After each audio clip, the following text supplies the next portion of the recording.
Hi යාළුවනේ හැමෝටම සුබ දවසක්. මේ කට්ටිය මගෙන් අහලා තිබ්බා මෙහෙම ලොකුවට මහතට මෙහෙම සරුවට මේ කොමාරිකා හදාගන්නේ කොහොමද කියලා. එච්චර අමාරු දෙයක් නෑ. ගෙදරම තියෙන ඒවාෙන් හදාගන්න පුළුවන්. මම නම් මේ කොමාරිකා මෙහෙම හැමතැනම හිටවලා තමයි තියෙන්නේ නා. මේ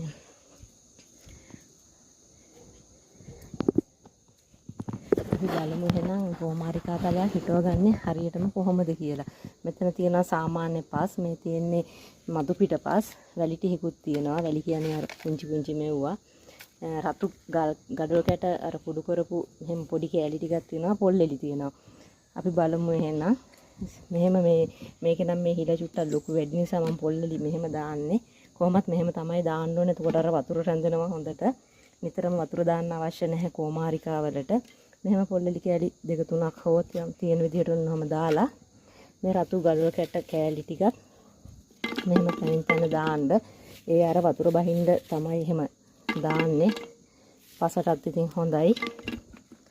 මේ වැලි ටිකක් එහෙම දාන්න. එහෙම අහුරක් කොහොම දාන්න.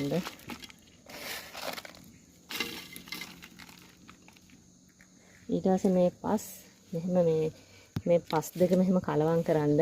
මෙහෙම මේ කොමාරිකා වලට එහෙම පසක් කියලා නැහැ. ඉතින් ඕනම පසක මේ කොමාරිකා හැදෙනවා. මම නම් මෙන්න මෙහෙම පස් කලවම් කරලා තමයි අරගන්නේ.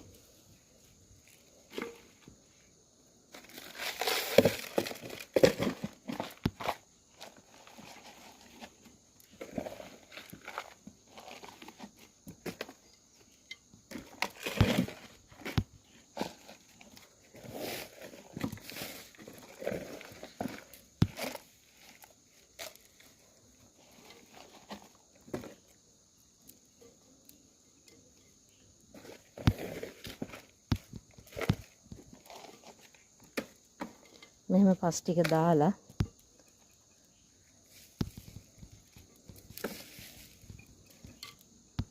මා ළඟ තියෙන්නේ නම් මේ ටිකක් ලොකු කොමාරිකා පැලයක්, සාමාන්‍ය පැලයක්.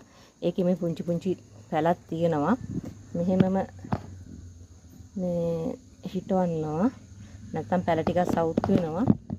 මට මේ තනිය අතින් වීඩියෝ එක කරගන්න අමාරුයි.